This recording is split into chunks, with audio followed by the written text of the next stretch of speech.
Next हमारा point है hearing point.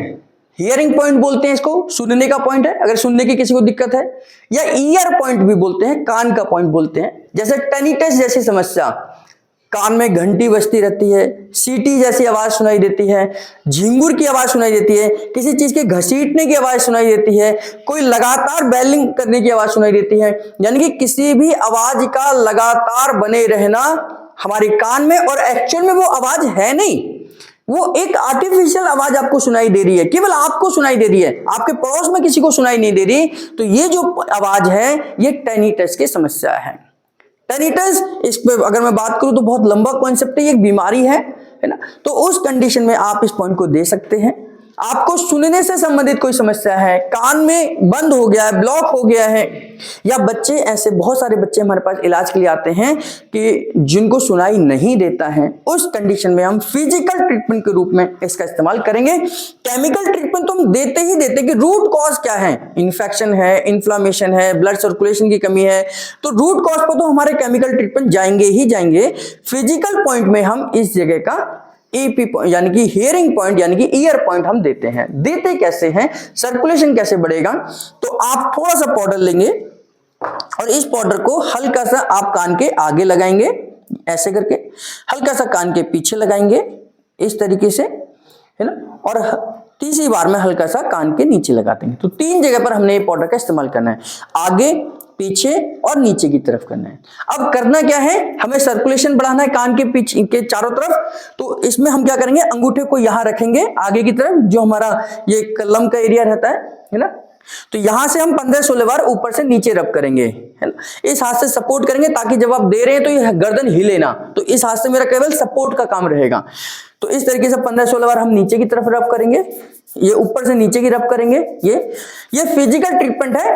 15-16 जब मैं बोल रहा हूं तो 15 भी हो जाए कोई दिक्कत नहीं, 16 हो जाए, 17 हो जाए, उसमें कोई दिक्कत नहीं है, कोई केमिकल नहीं रिलीज होगा, है ना। तो आगे की तरफ हमने 15-16 बार रब किया, कान के पीछे 15-16 बार रब किया, इस तरीके से 15-16 बार रब किया, है ना।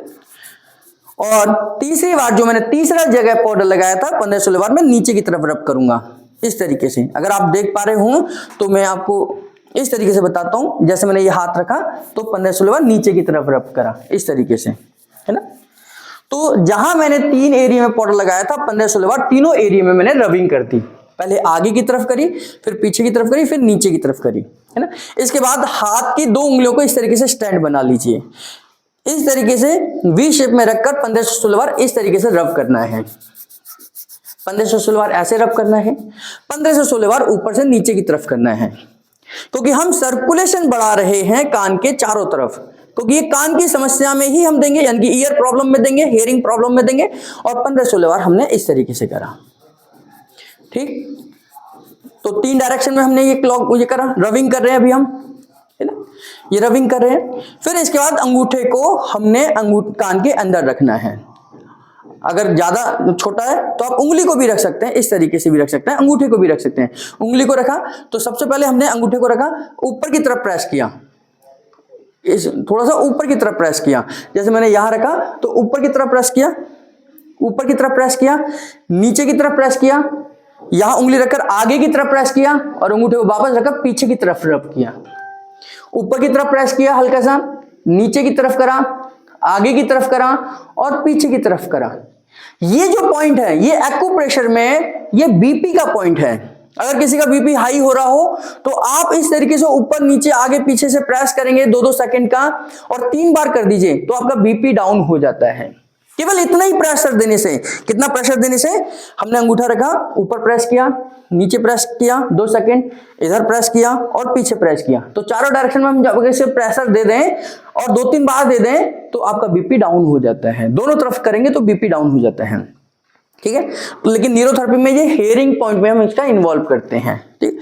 तो हमने ऐसे ही 2-3 बार हमने ऊपर नीचे दाएं बाएं चारों तरफ हमने प्रेस करना है, ये हो गया।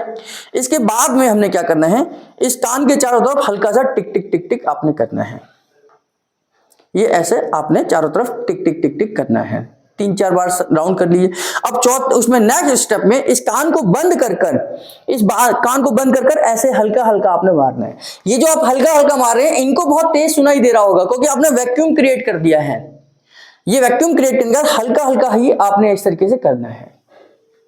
ठीक, ये करा। इसके बाद में लास्ट स्टेप है, लास्ट स्टेप में क्या करना है कि आपने अपने हाथ को इस तरीके से गोल घुमाकर यहां पर वैक्यूम क्रिएट करना है। अब इनका काम पूरा तरीके से बंद है, ना इनको आवाज सुनाई देगी, है ना, और एकदम वैक्यूम क्रिएट करने के बाद छोड़ देना है।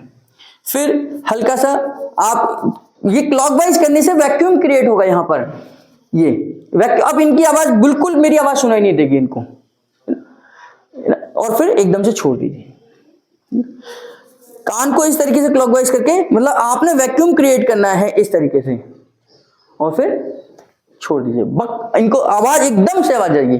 फिर इसके बाद इनको रिलैक्स कर देना है, आंखें को बंद करके थोड़ा सा रिलैक्स करना है। ये हमारा हियरिंग पॉइंट कंप्लीट होगा। कुछ स्टेप में कंप्लीट हो रहा है, स्टेप को दोबारा से समझ लीजिए। पहले पाउडर लगाना है, पीछे आगे नीचे, फिर जहां जहां पाउडर लगाया 15 से 16 बार हम वहां रबिंग कर रहे हैं। आगे करा, पीछे करा, नीचे करा। फिर उंगली का स्टैंड बनाना है, इस तरीके से रबिंग करा, ऊपर से करा, है ना, और नीचे से करा, तीनों डायरेक्शन में कंप्लीट करा। इसके बाद हमने क्या करा था, ये अंगूठा डालकर आगे ऊपर नीचे प्रेस किया था। इसके बाद मैंने हल्का हल्का से वो करा था, टिक टिक करा था। इसके बाद कान को बंद करके टिक टिक करा था, और उसके बाद मैंने यहाँ वैक्यूम क्रिएट करके छोड़ा था। ये बहुत अच्छा ट्रीटमेंट है। किसी का कान बंद हो गया है, किसी का कान बहता है, किसी को वैक्स जमा हो जाती है ना, अंदर जमा हो जाता है, उन सबको ठीक करने का ये तरीका है।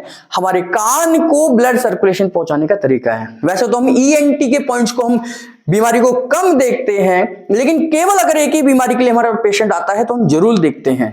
यानी कि ईएनटी, यानी कि अगर किसी को कान में दिक्कत है, दांत में दर्द है, सिर में दर्द है, घुटने में दर्द है, तो हम फिर ईएनटी पर नहीं देखते हैं।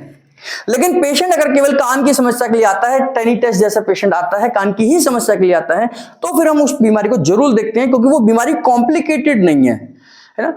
तो उस समय पर हम, चाहे वो नाक की समस्या हो, आंख की समस्या हो, कान की समस्या हो, केवल एक समस्या है तो हम पूरा 100% उस पर काम कर सकते हैं और रिजल्ट भी अच्छे आते हैं।